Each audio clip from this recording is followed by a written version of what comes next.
Question number 13. A wire of length L is used in an electric heater.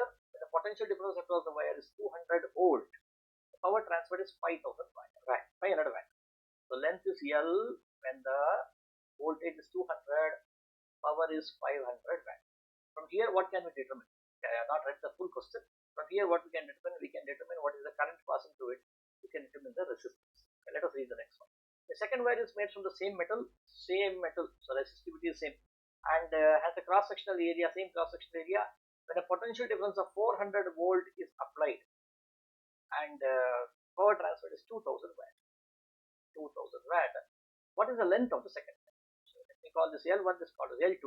So these are called as comparison problems. You compare one with the other, then finally conclude, okay, what is the result? Okay, so when you have this, now how are these lengths related to these two parameters? These are the estimatable parameters, and these are the ones which you can determine. So how are these related? So they are not related very much to this current, but they are definitely related to this one here. By the formula R is equal to rho L by E, right? And somewhere he has already mentioned it has the same cross-sectional area, which means the area of cross-sections of both of them are one and the same. Okay, so therefore, what I can write is, okay, I can find out the resistance from here. How do I find the resistance? We know that R is equal to V square by P. P is equal to V square by R. I can use this formula. So I can find out R from here. I can say R here is equal to 200 square divided by 500, which should be 200 into 200 divided by 500. So what will happen? 5 ones are 5 40s are right. 5 4s are 20. 40 into 80 ohms. 80 ohms over here.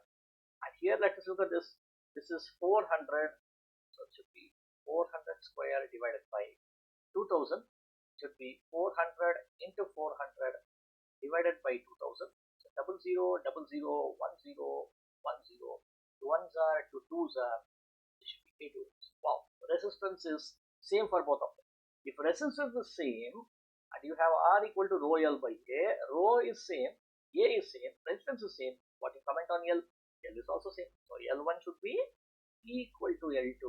That is C.